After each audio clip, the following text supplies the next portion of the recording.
I'm Dr. Matt Wilkins. I'm an evolutionary biologist, and I made this graph. If you guessed this graph was about birds, you were right. Before becoming Dr. Wilkins, I did my PhD research at the University of Colorado at Boulder.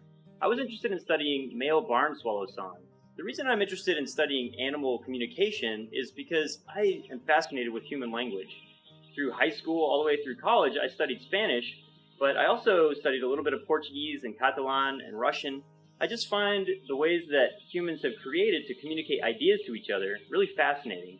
And studying animals communicate and trying to understand what they're saying to each other is just an extension of that.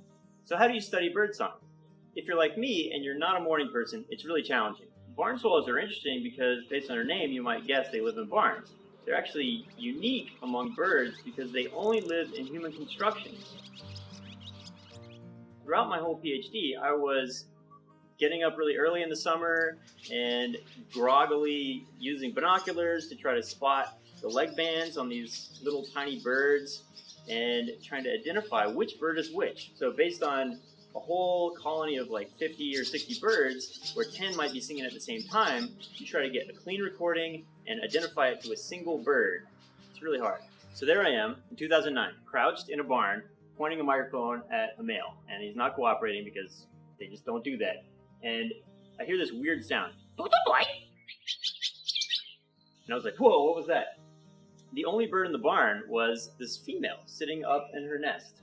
And I was like, did she make that sound? So I asked everybody that I knew who studied barn swallows, and nobody had any idea what that was. Well, it turns out that was a female singing. So despite being one of the most common birds in the entire world, and the subject of over 1,000 scientific studies, we know nothing about female song in barn swallows. And more broadly, this is really important because across hundreds or thousands of species of birds, we've studied male song a lot.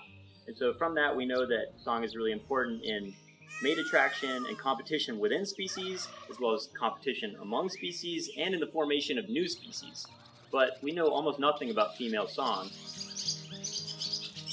Well, as it turns out, females do sing. And between 2011 and 2012, I spent 105 early morning hours spying on birds and recorded 10 times as many songs for males as females. This generated the data for the graph that you all just deciphered. This is actually from a figure that's published in a scientific paper in Animal Behavior with my co-authors, Drs. Karen Odom, Lauren Benedict, and Rebecca Safran, who are all, like me, ornithologists who study birds. And we're very excited to publish this paper because it shows that even in really well-studied common species like barn swallows, there's so much to learn. By publishing this, we hope that other researchers will go out and study female song across all of the species of songbirds distributed across the entire world.